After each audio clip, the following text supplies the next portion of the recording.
তোমার জবান দিয়া কেন কালমা আসে না?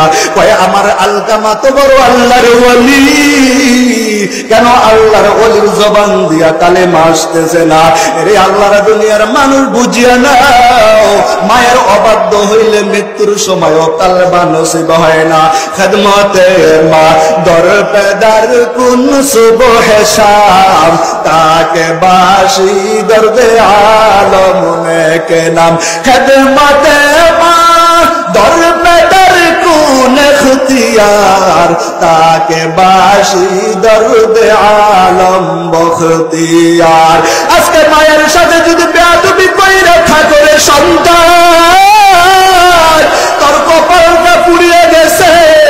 এই মাদ্রাসার মাহফিল থেকে আজকে তোর কানে আমি মেসেজটা দিতে চাই, রাত্রে তোর মায়ের পায়ে ধরে বলবি, ও আমার মা, মায়ের নবী কইছে তোর জান্নাত তোর পায়ের নিচে, আমি তোর সাথে বেয়াদবি করেছি, মাফ করিয়া দে।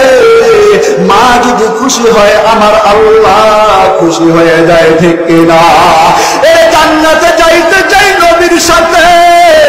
আজকে নবীর চরিত্র মায়ের সাথে আদব আখলাক দেখাও। মায়ের নবী ওই মদিনার নবী, রওজা পাকে উম্মতের জন্য কান্দে। ওরে মায়ের নবীর উম্মতেরা আজকে কেমনে নবীর অবাধ্য হয়? এই নবীর কেমনে অবাধ্য হইয়া নবীর স্টাইলে চলতে চাও না? কারণ মায়ের নবী এমন মায়ের নবী, যে মায়ের নবী সিজদায় পড়িয়া উম্মতের জন্য এখনো কান্দে।